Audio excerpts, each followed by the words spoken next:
공감이란 무엇인가? 애덤 스미스는 국가의 평화를 도모하고 인간의 공허를 달래는 도덕 개념으로 공감을 내세웠습니다. 심파시에심은 그리스어 함께를 뜻하는 썸에서 유래했고 파시는 파토스를 지칭하죠. 요컨대 공감은 파토스를 같이 한다는 뜻입니다. 파토스는 감정을 가리키는 바, 공감은 감정이입이라고도 번역되죠. 개인주의의 제동이 필요한 시대, 애덤 스미스의 공감 철학에 대해 살짝 돋봐 봅니다.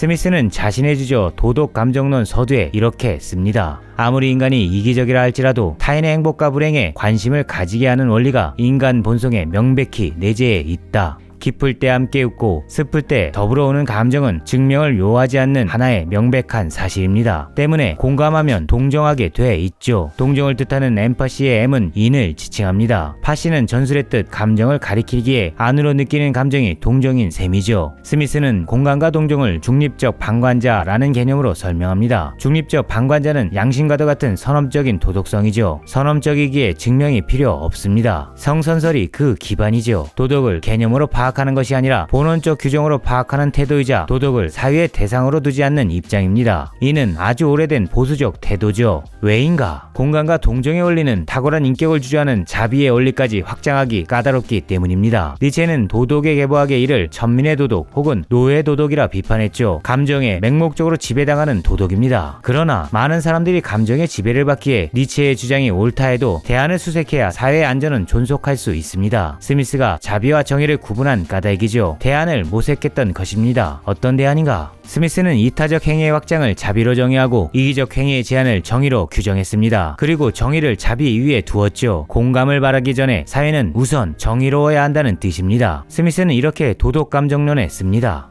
자비는 정의보다 사회 존속을 위해 중요하다. 자비가 없으면 비록 살기에는 불편하지만 사회는 존속할 수 있다. 그러나 정의가 부재하면 사회는 붕괴된다. 적폐를 청산하지 못하면 공감의 원리는 붕괴될 수 있다는 뜻이지요. 공감이 부족한 사회는 적폐가 많다는 증거입니다. 결코 정의롭지 못한 사회에서 공감을 바랄 수는 없지요. 이는 스미스가 창안한 학문이 경제학이 아니라 정치, 경제, 도덕학인 이유와 같습니다. 정치와 경제는 연결되어 있기 때문에 돈을 가진 자가 정치를 지배하면 도덕은 무너지고 사회는 타락합니다. 따라서 적폐를 청산하는 정의로운 법이 확고해야 공감과 동정의 자비로운 사회가 수립되는 것이지요. 자비의 라틴어는 베네벤토입니다. 탁월한 귀족적 덕목을 지칭하지요. 단지 베푸는 능력만이 아닙니다. 애초 자비는 귀족성이었고 귀족성은 부패한 귀족들의 특권이 아니라 인격의 강인함을 뜻했습니다. 니체는 도덕의 개보하게 이 강인한 인격에 대해 이렇게 썼죠. 원만하고 원기가 넘쳐 흐르는 따라서 필연적으로 능동적인 인간. 이 귀족성과 대치되는 인간성이 천민성입니다. 니체는 천민을 원한의 인간으로 규정했죠. 원한의 인간은 결코 솔직하거나 순진하지 않으며 또한 제 자신에 대해서도 정직하지 못합니다. 천민의 영혼은 견눈질을 하기 때문이죠. 따라서 공감과 동정을 자비의 수준으로 키우는 일은 삶의 능동성을 키우는 일이자 천민의 근성을 귀족성의 인격으로 승격시키는 고투입니다. 확신을 장착하고 자존심 높게 살아가는 것이자 존재의 수준을 높이는 길이죠. 견눈질을 버리고 줏대를 세우는 삶입니다. 이 고귀한 삶의 질을 이해하려면 귀족이라는 단어를 편견으로 읽는 것이 아니라 그 속에 내표된 역사 철학적 처지를 읽어내야 합니다. 모든 개념엔 체제의 압력이 작동하기에 톱밥할 수 있는 해안이 요구되는 것이죠. 같은 취지로 질문 하나 하고 갑니다. 자본주의 개념의 창시자는 누구인가? 흔히 애덤 스미스로 알고 있으나 마르크스가 자본주의 개념의 창시자입니다. 마르크스가 창안한 이 개념은 공산주의라 선전하는 독재 국가들의 이념적 장치가 아니라 공황을 돌파하는 데 차용했고 자본주의 위기를 돌파하는 이론으로 쓰였죠. 만약 1930년대 경제 공황에서 마르크스의 이론이 없었다면 자본주의는 흔들렸을 것이 분명합니다. 스미스식 자유경제 체제가 아니라 마르크스식 계획경제인 누딜 정책을 확대시켜 선진국들은 눈부신 성장을 이뤄냈죠. 1945년부터 1970년대까지 마르크스가 창안한 자본주의 개념을 빌려 선진국들은 급속 성장했습니다. 게다가 노동자들은 마르크스 이론에 따라 이 눈부신 성장에 대한 보상을 요구했고 선진국은 복지를 증진해 살만한 사회를 구축했죠. 미국의 법인세는 한때 90%였습니다. 요컨대 예컨대 마르크스의 자본주의 이론을 통해 자본주의는 변화를 도모해 성장을 지속했고 노동자의 권리는 상승했습니다. 황금 시대였던 것이지요. 그런데 우리는 마르크스의 개념을 독재를 마치 공산주의로 포장해 선전하는 몇몇 타락한 국가들의 위험한 이념장치로만 받아들이고 있습니다. 원기가 넘치는 능동적 해석이 아니라 적대를 이용해 원한을 품어 체제의 모순을 은폐하려는 의도를 내면화시킨 꼴이지요. 스스로 판단하지 못하고 견눈지를 얻은 도덕성입니다. 수정돼야 할 개념인 것이지요. 세계 경제 위기는 단지 숫자로 환원되는 경제 위기가 아닙니다. 그것은 가정의 위기요, 일상의 위기요, 국가의 위기요, 윤리의 위기요, 존재의 위기죠. 스미스도 이러한 위기를 알고 있었기에 분업으로 생산력을 늘렸다 해서 국가, 즉 정치의 역할이 끝났다고 생각하지 않았습니다. 분업을 방치하면 사회는 파편화되기 때문이죠. 파편화된 사회는 위기에 대응할 수 없습니다. 총체적 파악이 불가능한 세상은 난제를 풀 힘을 잃고 적폐는 증가하며 낱낱해 힘없는 존재들은 견눈이라는 협소한 인격으로 추락하지요. 때문에 스미스는 경제를 살리기 전에 인간의 도덕성을 강고히 구축하길 바랐습니다. 강인한 존재의 내면인 자비가 견고해야 공감도 되고 공감해야 약자들에 대한 동정도 생깁니다. 이는 애덤 스미스가 국부론을 쓰기에 앞서 도덕 감정론을 쓴 이유죠. 1745년 22세 청춘 스미스는 제커바이트 반란을 경험합니다. 적폐 청산을 위해 무궁한 노력으로 세운 새로운 왕가를 구태왕가가 전복시켜줘야 했던 반란이었죠. 이 반동의 시대에 옥스퍼드 교수들은 반란 세력인 제커바이트를 지지했습니다. 지식인들이 먼저 나서 과거로 복귀하길 원했죠. 제 이득을 강화하는 데 유리하기 때문이었습니다. 반란은 실패했으나 괜찮은 사회를 건설하기 위해선 최우선적으로 적폐를 청산해야 한다는 점을 스미스는 깊이 깨달을 수 있었죠. 한국을 포함한 많은 선진국들이 지금 위기를 겪고 있는 이유도 마찬가지입니다. 저조한 출산율, 높은 자살률, 긴 노동시간 등등의 사회 문제가 해소되지 않는 것은 적폐를 청산하지 못한 정치적 무능이 가장 큰 원인이죠. 부패한 인간들이 지배하는 세상에서 결코 건강한 사회를 바랄 수는 없습니다. 적폐 청산을 위해 혁명이 필요한가? 혁명은 전쟁만큼 피를 요구합니다. 위험한 도발이죠. 고령화가 전 세계 현상이 된 현 시대에 실현되기도 까다롭습니다. 그렇다면 어떻게 해야 하는가? 니체의 인간적인 너무나도 인간적인에 박힌 문장이 실마리가 되었으면 합니다. 성공은 항상 승리에만 있는 것이 아니라 때로는 승리하려는 의지에 있기도 하다. 승리할 상황이 아니더라도 승리할 의지가 있다면 건강한 사회는 열려 있습니다. 상호 공감하고 서로 동정하며 모두 강인한 세상은 우리들의 승리 욕망과 궤를 함께하는 것이죠. 미래는 암울하고 하루는 필요하며 우리는 고독합니다. 그러나 패배가 명확한 전장에서도 맨 먼저 깃발을 들고 나아갔던 로마 공화정식의 시민들처럼 삶의 능동성을 포기하지 않는다면 건강한 사회는 아직 열려 있습니다. 견눈질이 아닌 확신으로 흘러넘치는 우리 모두의 능동적 일상을 응원하며